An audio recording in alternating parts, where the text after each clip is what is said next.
I can fix your engine, sir. You? Thornton's laugh cut across the marina deck. What do you know about machinery? You're just trash made from fish guts. Just 5 minutes. That's all I need. Security! Get this street-stinking rat off my boat! This is a $10 million engineering competition, not charity. Give me a chance. Russell said quietly. Go and gut the fish for your rats. Don't bother me anymore. 2 guards grabbed Russell's arms. I swear I know how to fix it, please. Thornton leaned into the microphone. Watch that stinking sewer rat. Beg me for a chance to humiliate himself. The crowd laughed. Thornton sneered. Fine, go ahead, stinking brat. But none of them would know what miracle that boy would perform just 5 minutes later. Star Island Marina gleamed under the Miami sun like a postcard no one from Overtown would ever receive. White tents lined the waterfront. Camera crews adjusted their angles. Sponsors' banners rippled in the salt breeze. And at the center of it all, moored against the longest dock like a sleeping beast, sat the Sovereign. Preston Cole's $85 million mega yacht. Today was the day the whole marine engineering world had circled on their calendars. The Marine Tech Challenge. Cole Industries' annual competition that drew the sharpest minds from the country's top programs. 5 teams, 5 chances to restart the Sovereign's dead twin-turbine engine. First team to get it running wins $10 million and a 5-year maintenance contract for Cole's entire fleet. The rules were simple. No outside communication, no preloaded diagnostics, just tools, training, and whatever you carried between your ears. By 9 in the morning, the dock was packed. 300 spectators pressed against the velvet ropes. A live stream feed was already pulling 600,000 viewers. The comment section scrolled so fast the moderators gave up filtering.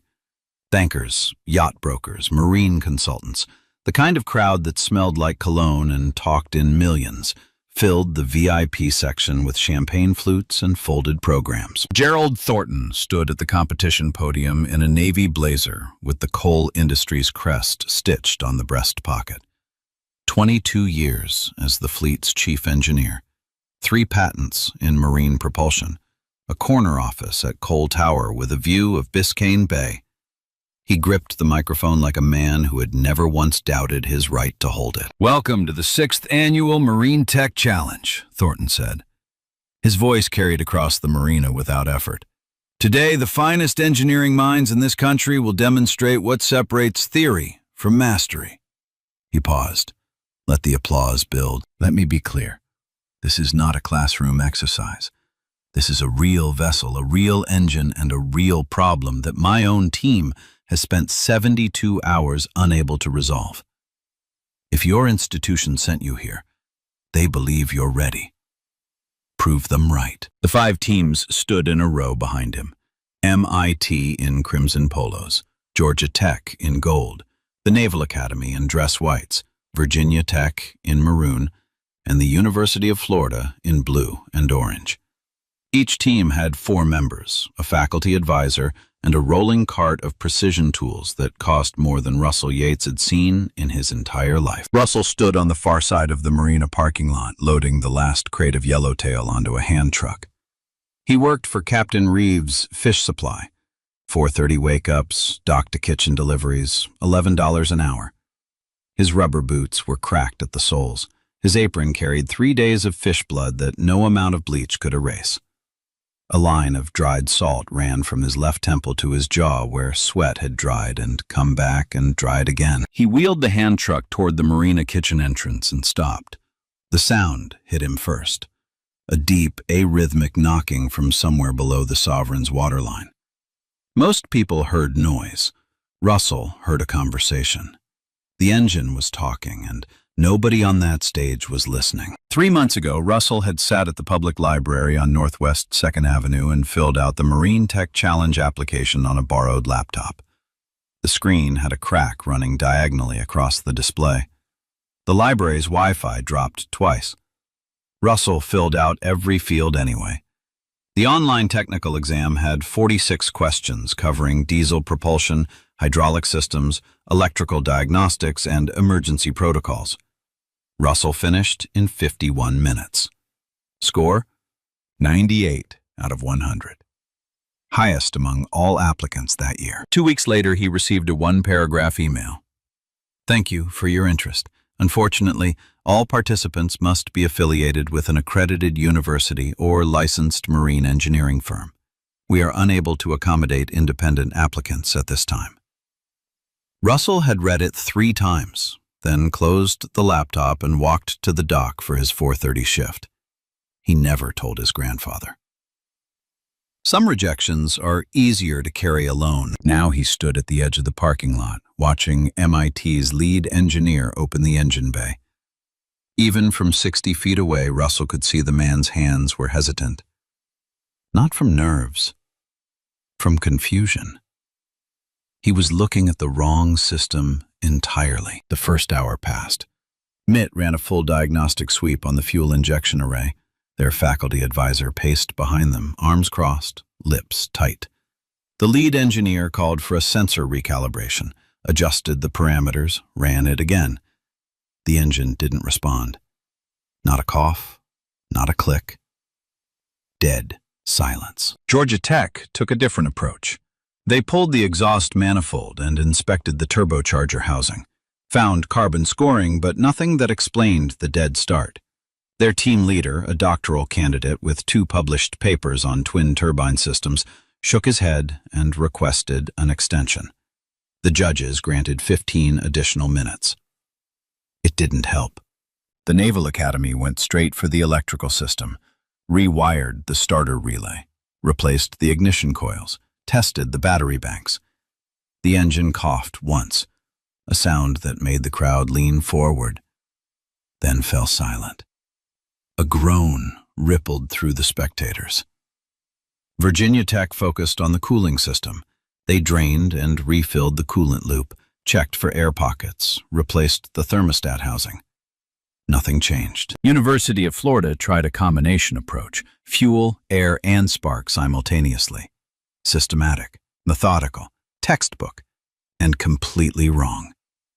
3 hours, 5 teams, 0 results.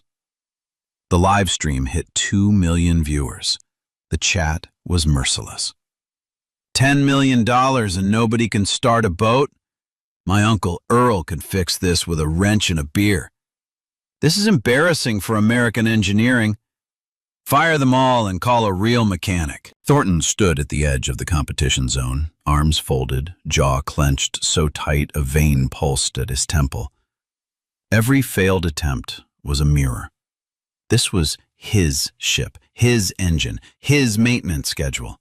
And 5 of the country's best teams were proving, in front of 2 million people, that something had gone deeply wrong under his watch. The producers kept cutting to his face. He could feel the camera like a heat lamp on his neck. He paced the dock, loosened his die, checked his phone 11 times, replied to none of the messages. Russell had finished his delivery 20 minutes ago. He should have been driving back to Overtown in Captain Reeves' van. His shift was over. His pay was locked. There was nothing for him here except the sound of an engine that wouldn't stop talking to him. He sat on an overturned milk crate near the kitchen entrance, elbows on his knees, head tilted slightly left, listening, the way his grandfather had taught him to listen. He could hear the engine between attempts, that arrhythmic knock. It had 3 layers, 3 distinct problems stacked on top of each other like a code no one was bothering to read. A timing issue buried under a combustion issue buried under a thermal issue. Russell's fingers twitched against his knee, tracing the sequence unconsciously. He knew the answer. He had known it since the first knock reached his ears an hour ago. A kitchen worker stepped outside for a smoke break and noticed Russell staring at the yacht. "You one of those engineer kids?" "No," Russell said. "I'm the fish guy." The man laughed and shook his head. "And why are you looking at that boat like you want to marry it?" Russell didn't answer. He stood up, wiped his hands on his apron, and walked toward the competition zone. The velvet rope was chest high. A security guard named Victor Langston stood beside it, thick arms crossed, scanning badges with the kind of boredom that comes from 8 hours of saying no. "I need to talk to someone about the engine," Russell said. Langston looked at the apron, the boots, the brown skin. His expression didn't change, but his posture did. He shifted his weight forward, blocking the gap in the rope. "Competition area is restricted. Authorized personnel only. I know what's wrong with it. I can hear it from the parking lot." Langston almost smiled, the kind of smile adults give children who say they want to be astronauts. "Kid, there are 5 teams from the best schools in the country in there. PhD engineers. If they can't figure it out, what makes you think?" "Because they're not listening to it. They're reading screens. The engine is telling them what's wrong, and nobody is using their ears." Langston's smile faded. He stared at Russell for a long moment, then reached for his radio. "Thornton, I got a kid out here says he knows what's wrong with the engine." The radio crackled, then Thornton's voice, sharp enough to cut glass. "Is he with one of the teams?" "No, sir. He's the fish delivery kid." 3 seconds of silence. Then, loud enough for the nearby crowd to hear, "Are you serious right now?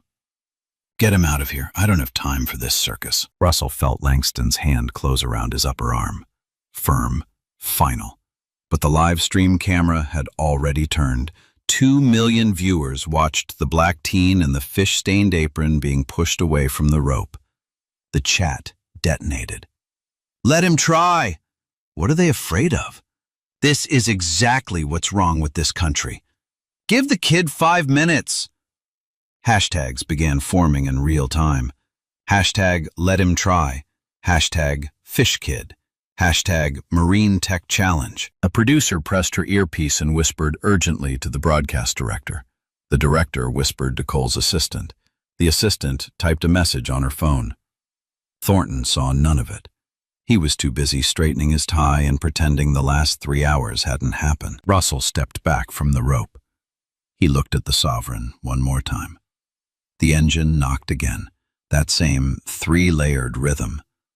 Fuel, exhaust, cooling. 3 problems, 1 answer, and nobody who would let him give it. He turned to walk away. And that was when Preston Cole stepped out of the VIP tent. Russell Yates was born in Overtown, Miami, the kind of neighborhood where ambulances took detours and pizza chains didn't deliver after dark. His mother worked double shifts at a hotel laundry on South Beach. His father left before Russell could walk. The man who raised him was his grandfather, Earl Yates. Earl had spent 35 years in the United States Navy as a machinist's mate aboard the USS Carl Vinson. He could diagnose an engine failure by the way a wrench vibrated in his hand. He had kept aircraft carriers moving through the Persian Gulf, the South China Sea, and the North Atlantic. When he retired, the Navy gave him a plaque and a pension that barely covered rent in a neighborhood no one chose to live in. He opened a small repair shop on Northwest 3rd Avenue, a concrete floor, a corrugated tin roof, and a hand-painted sign that read, Yates Marine Repair. He fixed outboard motors for shrimp boats, rebuilt diesel generators for charter fishermen, and patched up whatever broken thing the men of Overtown dragged to his door. Sometimes he charged half price, sometimes nothing. No yacht owner ever walked through that door. The marinas on Star Island had their own certified mechanics, men with degrees from maritime academies and uniforms pressed sharper than their skills. Earl never competed with them. His hands spoke a language no diploma could teach. Russell started helping in the shop at 8 years old. Not because anyone asked him to, because he couldn't stay away. The smell of diesel oil and copper wire pulled him in the way Saturday cartoons pulled other kids to the couch. Earl would sit him on an overturned bucket beside a stripped-down engine and say nothing for 20 minutes. Just let the boy look. Let him touch. Let him listen. Every engine tells you what's wrong, Earl told him one afternoon, his fingers black with grease. You just have to shut up and listen. That became Russell's education, Not textbooks, not lectures. Listening. By 10, Russell could identify a misfiring cylinder by sound alone. By 12, he could rebuild a two-stroke outboard from a box of parts without a manual. By 14, he had moved on to marine diesel engines, the big ones that powered commercial fishing vessels and harbor tugs. Earl would scavenge dead engines from the salvage yard on the Miami River, bring them home on a borrowed flatbed, drop them on the shop floor like puzzles waiting to be solved. "Don't read the manual first," Earl would say. "Listen first, then look, then touch. The manual is for people who don't trust their hands." Russell trusted his hands. He trusted his ears more. He could hear a worn bearing in a crankshaft the way a musician hears a flat note in a chord. It wasn't magic. It was 10 years of silence and grease and repetition in a shop that smelled like diesel fuel and patience. By 16, he had repaired over 200 engines, outboards, inboards, diesel, turbocharged. He never saw the inside of a classroom that taught any of it. He never held a certificate. He never wore a uniform with a company logo on the chest. What he had was a pair of hands that knew metal the way a blind man knows the face of someone he loves, by touch, by memory, by faith.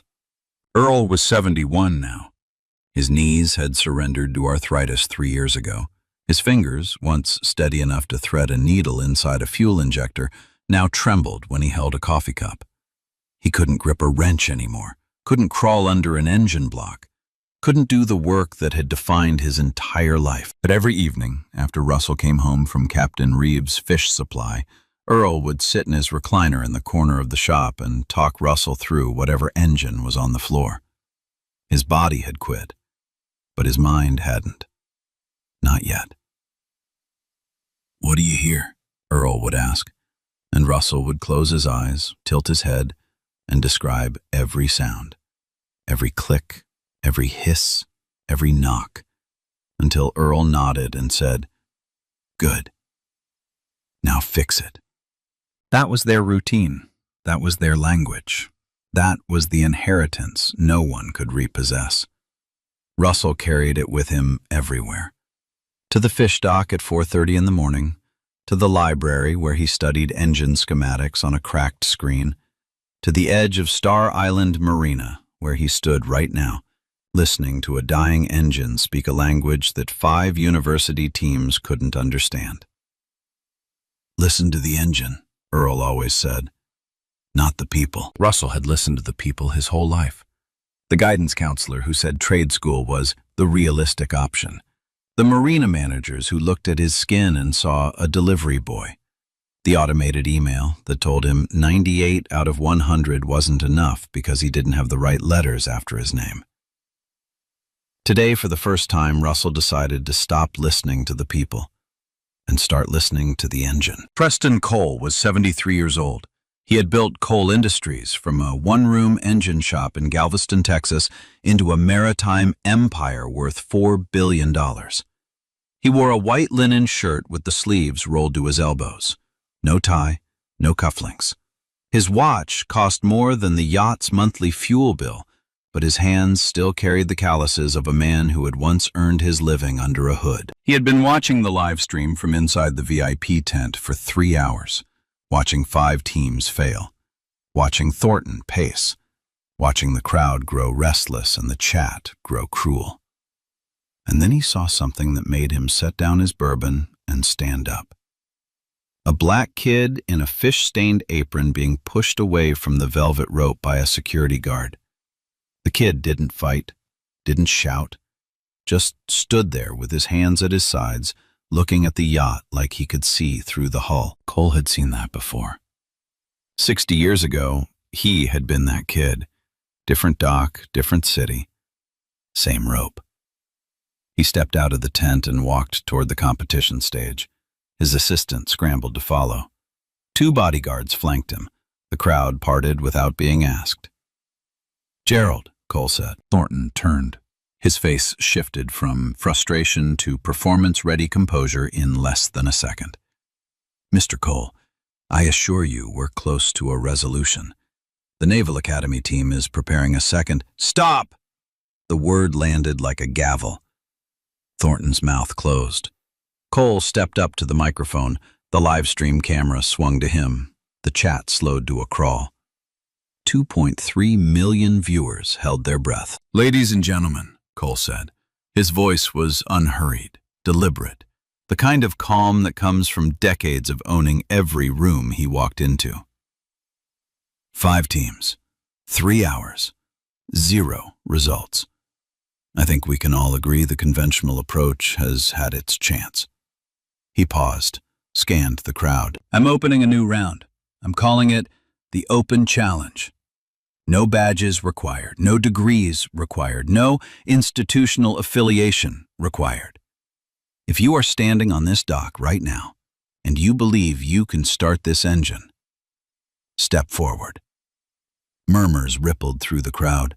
The 5 team captains exchanged uneasy glances. A few spectators laughed nervously. The MIT faculty advisor shook his head and crossed his arms tighter. Thornton leaned toward Cole's ear. "Mr. Cole, with all due respect, this is a professional competition. We can't just let anyone—" "I just did." Cole didn't look at him.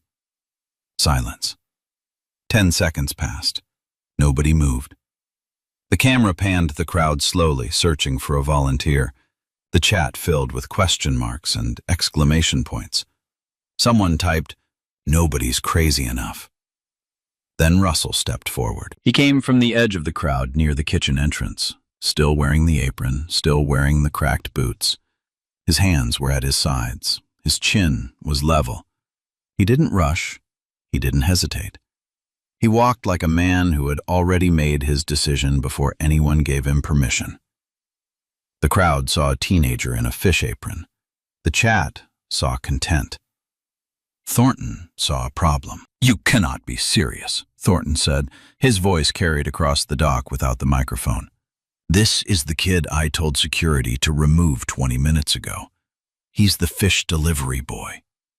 Russell stopped at the edge of the competition zone. He looked at Cole, not at Thornton, not at the cameras, not at the crowd. At Cole. "I can start your engine, sir," Russell said. "I've been listening to it for the last 3 hours. It has 3 problems, not 1, 3. And none of these teams found any of them because they were looking at screens instead of listening to the machine." The dock went quiet. The kind of quiet that happens when everyone in the room realizes they might be witnessing something they'll talk about for years. Cole studied the boy's face, the steadiness in his eyes, the grease under his fingernails that wasn't from fish. It was from engines. Old grease, layered grease, the kind that takes years to build up. "What's your name?" Cole asked. "Russell Yates." "How old are you, Russell?"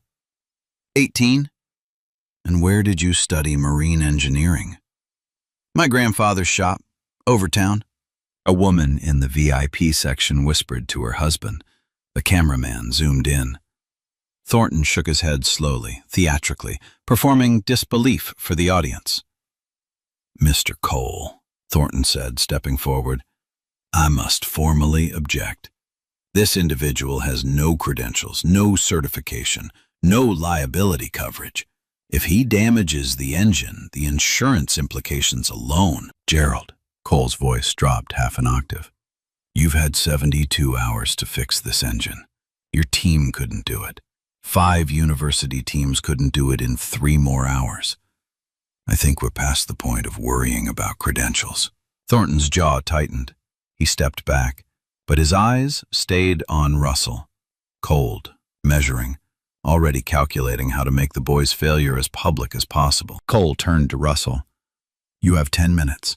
If the engine starts, you win the challenge. If it doesn't, you walk away. If you cause any damage, you're personally liable. Do you accept?" "I won't need 10 minutes, Russell said, "and I won't cause any damage." A murmur ran through the crowd. Someone in the back shouted, "Let him cook!" The chat exploded with fire emojis and prayer hands. Cole extended his arm toward the yacht's engine bay. "Then show us." Russell stepped past the velvet rope for the first time. His cracked boots hit the polished teak deck of the Sovereign. He could feel the vibration of the dead engine through the wood, a faint, persistent tremor that told him the fuel pump was still cycling even though ignition had failed. The engine was trying to start itself. It just needed someone who understood what it was asking for. He walked past the 5 teams, past their rolling carts of precision instruments, past their laptops and diagnostic tablets and wireless sensor arrays. He walked to the engine bay hatch, knelt down, and pressed his palm flat against the metal cover.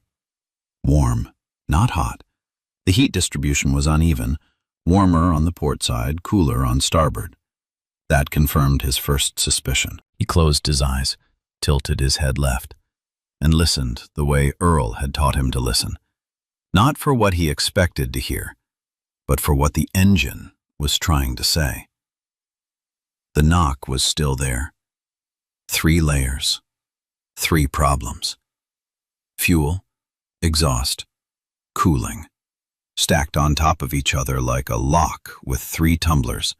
Miss one, and nothing turns. Professor Harrison Webb, the renowned marine systems expert serving as the live stream's technical commentator, leaned into his own microphone from the broadcast booth.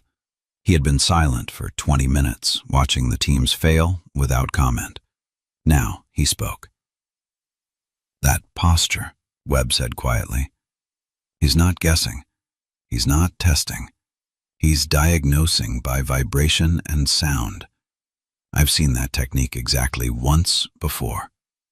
From a Navy machinist who served on the Carl Vinson in the 90s. The comment went out to 2.3 million viewers.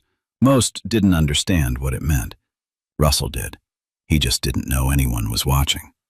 He opened the engine bay hatch, took a breath, and went to work. Russell's hands moved before his brain had to tell them what to do. 10 years of muscle memory took over the moment his fingers touched the engine housing. He didn't reach for a diagnostic tablet. He didn't ask for a wiring diagram. He reached for a wrench. The first thing he did surprised everyone watching. He didn't open the main engine panel.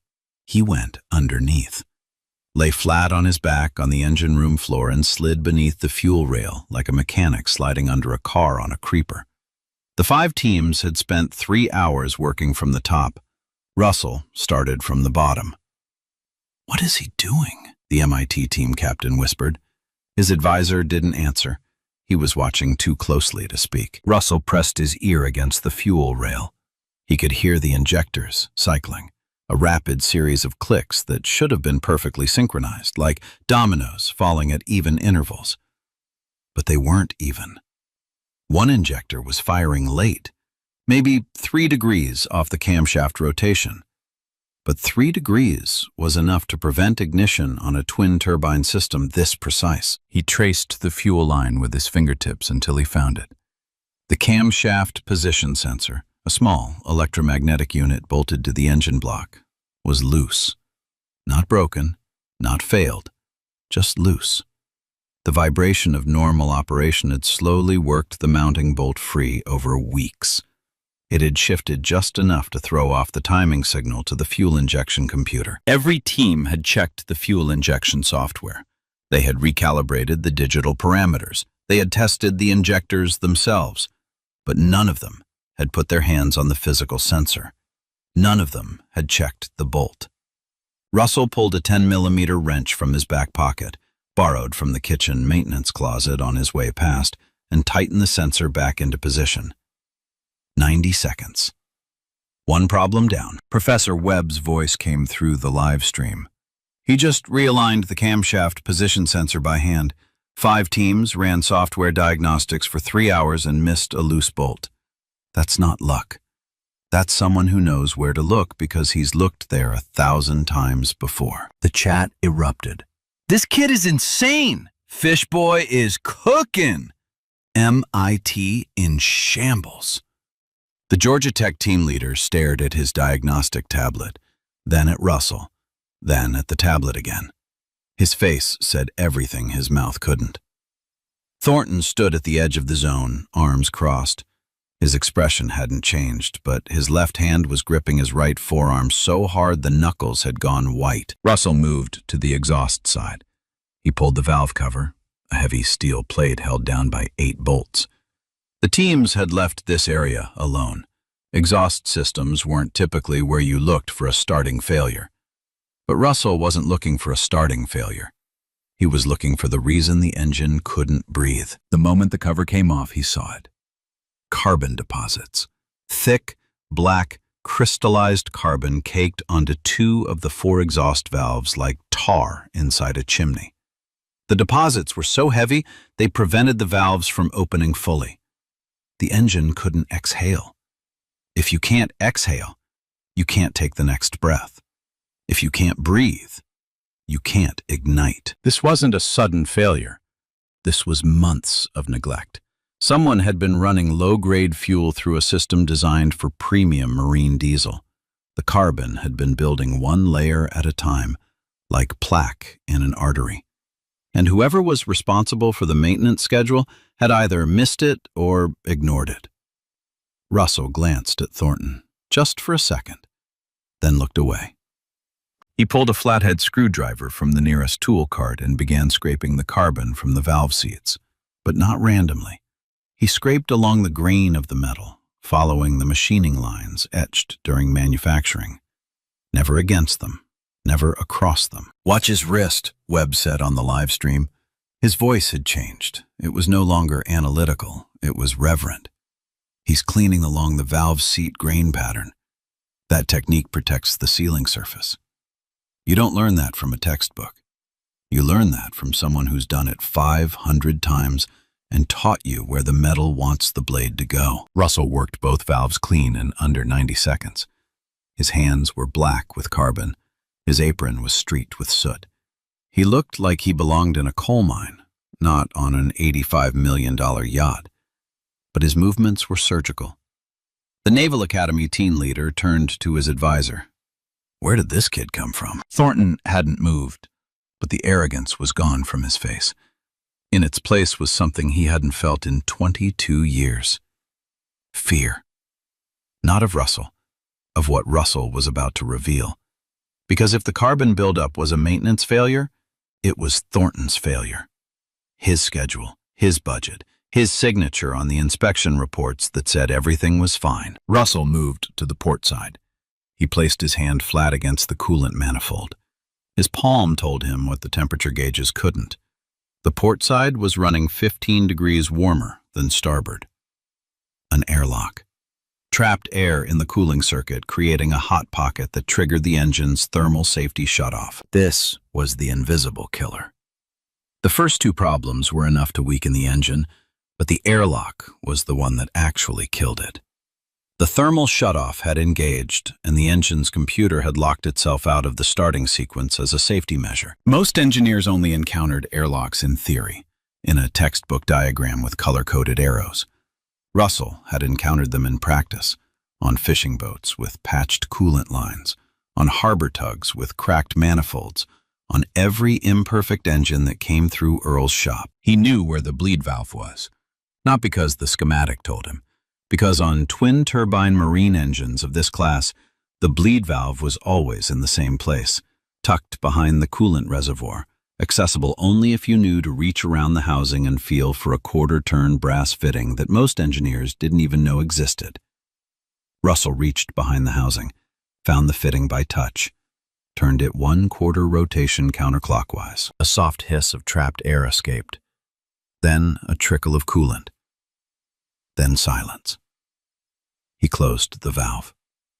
Walked to the engine control panel, looked at the start button, a flat gray square with a green LED ring that hadn't glowed in 72 hours. The entire marina had gone still. 300 spectators, 5 teams, 2.3 million viewers. Gerald Thornton, Preston Cole, Professor Webb.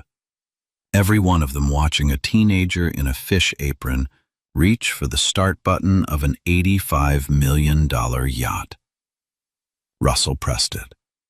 Half a second of silence. Then the twin turbines caught. A deep, rolling thunder that started in the engine room and traveled through the hull and up through the deck and into the souls of every person standing on that dock. The sound was unmistakable. It was the sound of an engine that had been waiting, patiently, stubbornly, for someone who spoke its language. 4 minutes and 38 seconds. 3 problems. 1 kid. The dock erupted. 300 people were on their feet. The live stream chat became a wall of capital letters. The MIT captain dropped his tablet.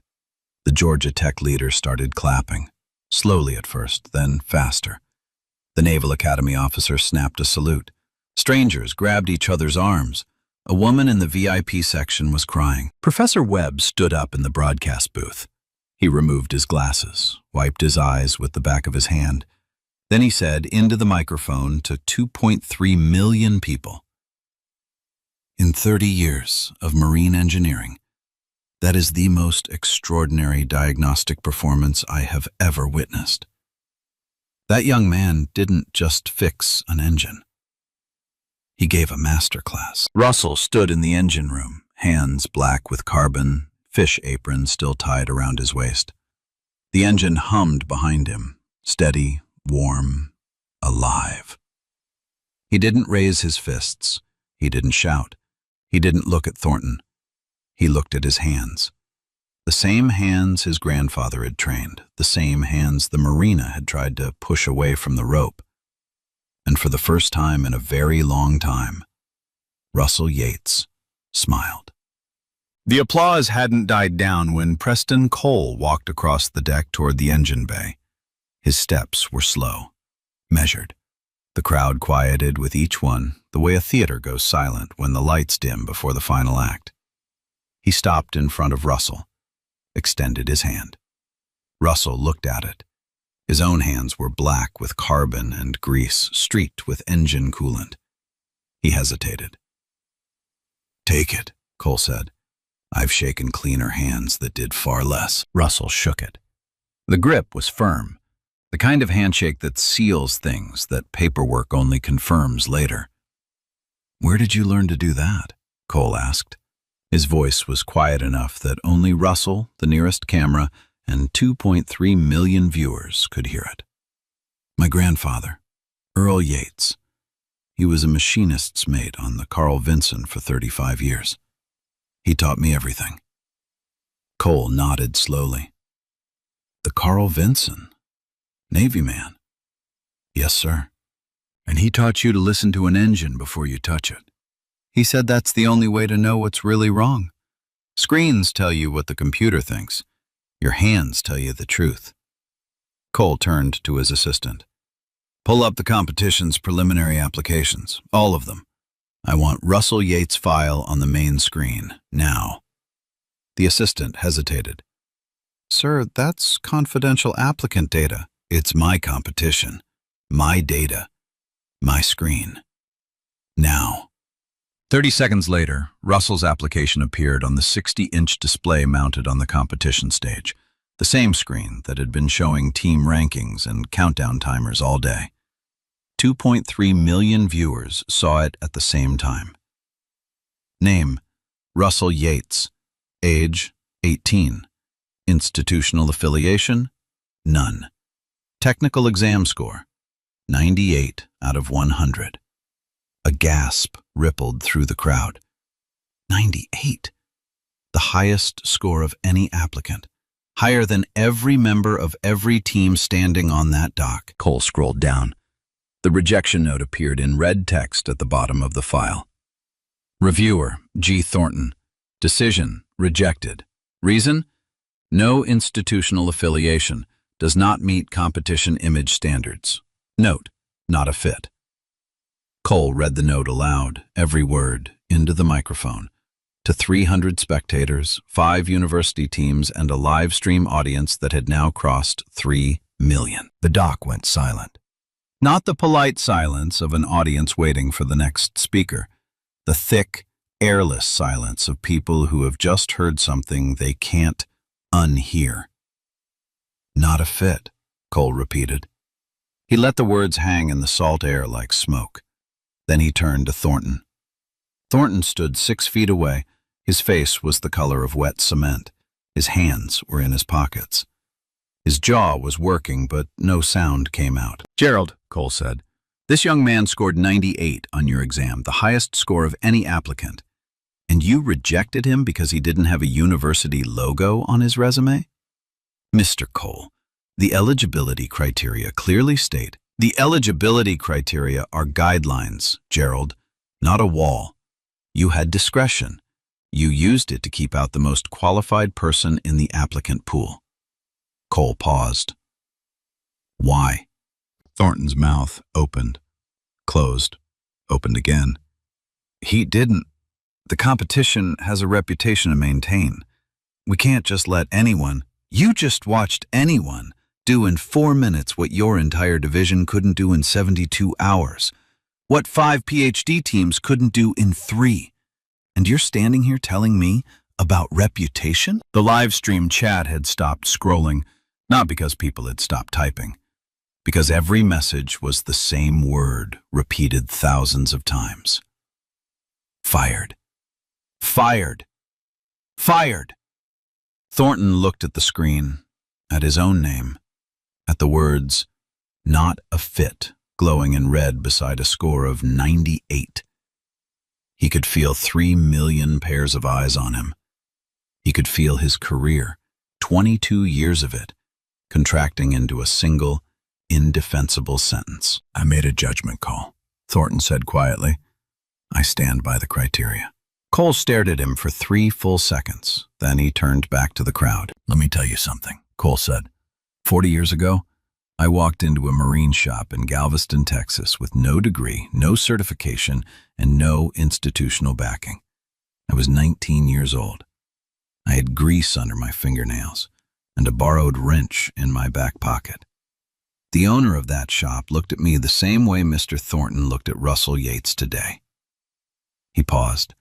The marina was so quiet you could hear the water lapping against the hull of the Sovereign. "The difference," Cole continued, "is that the man in Galveston gave me a chance, and I spent the next 40 years proving he was right.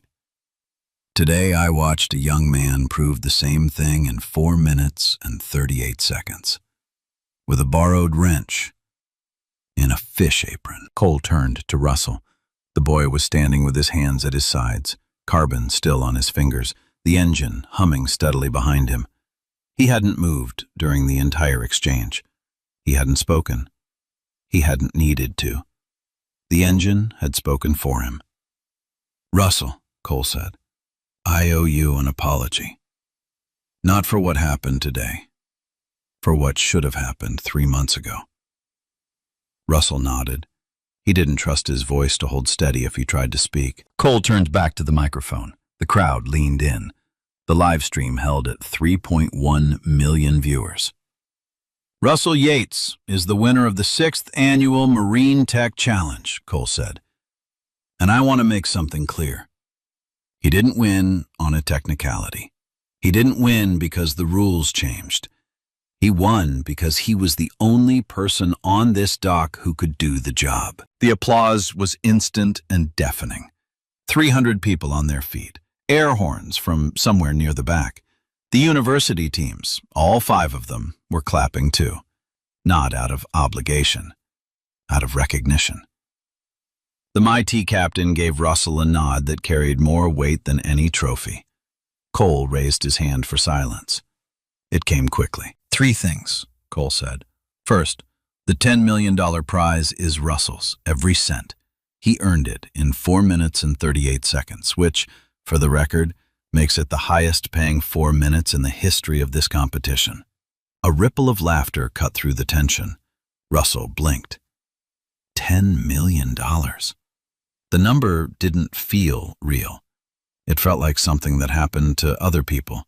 People with degrees and blazers and offices with views. "Second," Cole continued, "I am personally funding a full scholarship for Russell Yates at the University of Miami's Rosenstiel School of Marine, Atmospheric, and Earth Science. 4 years. Tuition, housing, books, and a living stipend. If he wants it." Russell's throat tightened. He thought of his grandfather, of the shop on Northwest 3rd Avenue, of the cracked laptop at the library. Third. Cole paused. This time the silence was deliberate. Effective immediately. Russell Yates will receive a 5-year maintenance contract for the entire coal industry's maritime fleet, 43 vessels. He will be the youngest chief maintenance consultant in the history of this company. The dock erupted again, louder than before. The live stream chat was a blur of celebration and disbelief. Professor Webb leaned into his broadcast microphone one final time. I've spent my career at the intersection of education and engineering. Today I watched an 18-year-old with no formal training outperform every credentialed team in this competition. If that doesn't make us rethink how we identify talent in this country, nothing will. He paused, then added, I'd like to offer my services as Russell's academic mentor. Personally. Pro bono. It would be my privilege. Russell stood on the deck of the Sovereign, the engine humming behind him, the salt wind pulling at his apron. 3 hours ago, he had been carrying fish. Now, the whole world knew his name. But the part that hit him hardest, the part that made his eyes burn, was knowing that somewhere in Overtown, in a recliner in the corner of a small repair shop, his grandfather was about to find out too. Cole didn't fire Gerald Thornton on the dock. He did something worse. He let the evidence do it. Within an hour of the live stream ending, Cole's legal team had pulled Thornton's complete maintenance records for the Sovereign. Every quarterly inspection report, every fuel purchase order, every budget allocation for the Marine Division going back 3 years.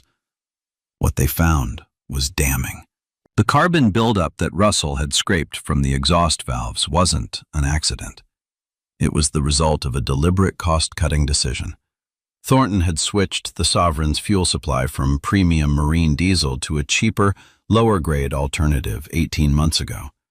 The savings, roughly $42,000 per quarter, had been rerouted into the division's discretionary budget, a budget Thornton controlled personally. The quarterly inspection reports told the rest of the story. For 6 consecutive quarters, Thornton had signed off on the exhaust system as within operational parameters.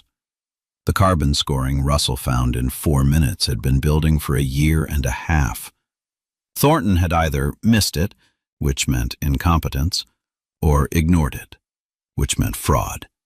Neither option left room for a defense. The loose camshaft position sensor told a similar story.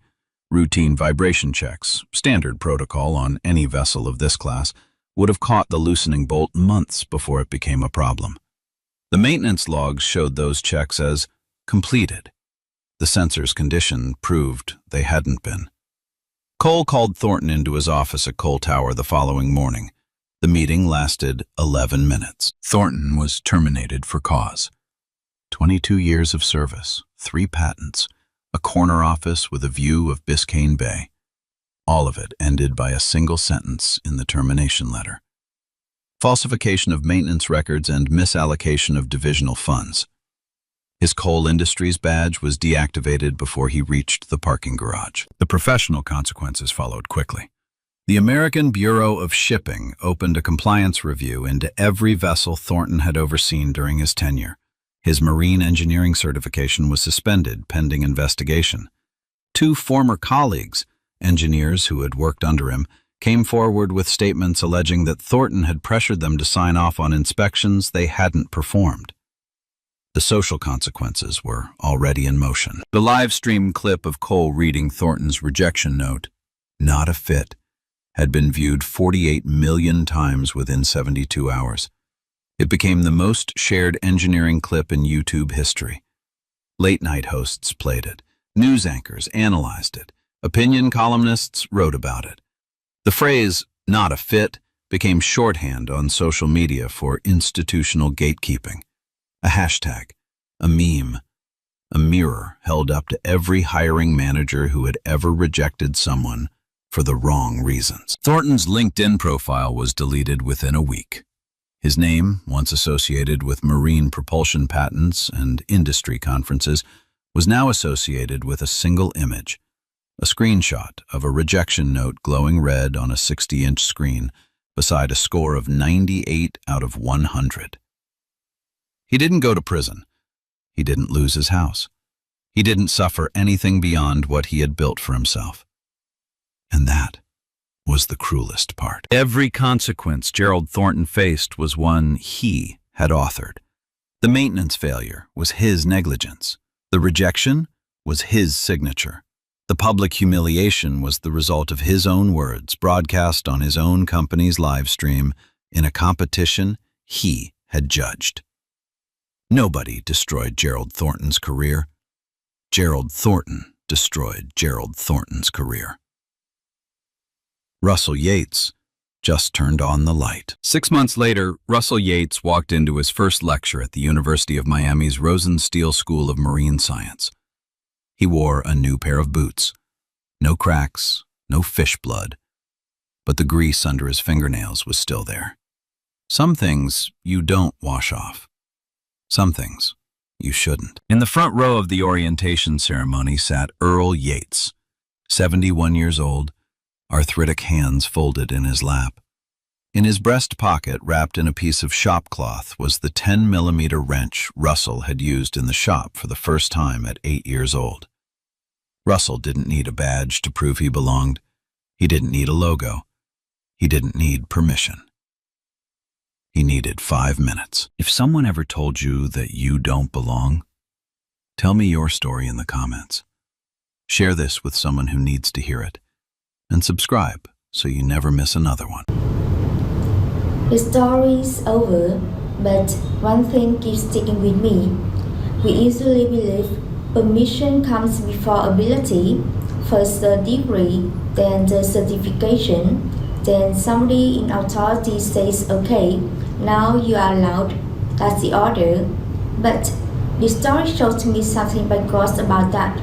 The ability was always there, permission was the only thing missing, and the people giving permission weren't checking whether he could do the job. They were checking whether he looked like he could. Two completely different questions. That's what bothers me.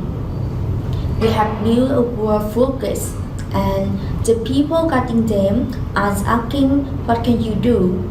They are asking, where are you from? What school? What logo on your shirt? If the answer don't match the picture in their head, the gate stays closed. Doesn't matter what's in your hands or your head. Meanwhile, on the other side of that gate, the problem sits unsolved because the people who could fix it is standing in the parking lot being told they don't belong. So the lesson isn't work harder until they let you in. The lesson is the case was never about you. It was always about them, their comfort, their assumptions, their fear of being shown up by somebody who wasn't supposed to be that good. If you had been in that marina, would you have let him try? I would recommend hit like, subscribe. See you next time.